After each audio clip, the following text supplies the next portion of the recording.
Two detectives share the same car, the same badge, and two very different nervous systems. They're driving from the scene of a hate crime that, like all crime, never should have happened.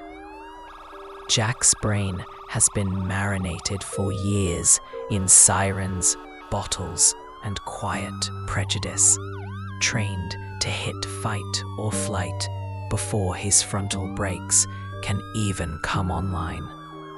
Maya's has been through its own storms: mental health collapse, addiction, toxic theology, but she's tasted something deeper, a silent inner ocean beneath the waves of stress and fear.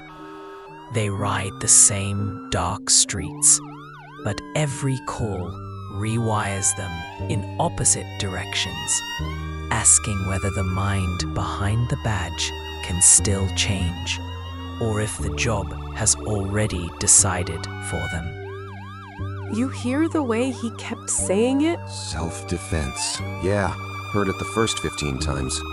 Not that part, the other part. I was protecting his soul. Like murdering your son is a security system for heaven. Mega church money, lawyers on speed dial, half the city in his pews. He'll spin it. Temptation, demonic attack, tragic accident. People eat that up when they're scared enough. Fear's the whole sermon.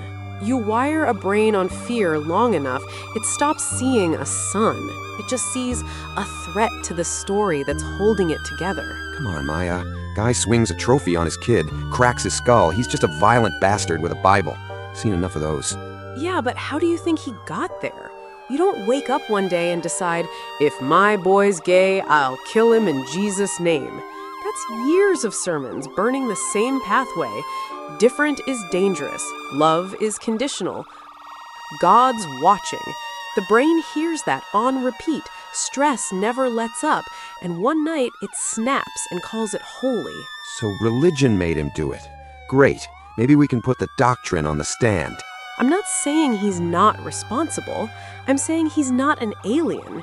He's what happens when a whole culture runs on chronic fear and shame, and nobody ever learns how to quiet the noise long enough to hear anything deeper. Look at him, blood on his hands, and his brain still clinging to, I did the right thing. That's what stress does. It downshifts you into fight or flight and then rebrands it as moral courage. Yeah, well, stress doesn't need a Bible. We see enough, we start calling our own mess necessary force, too. That's what scares me. His little hate crime, that's the zoom in.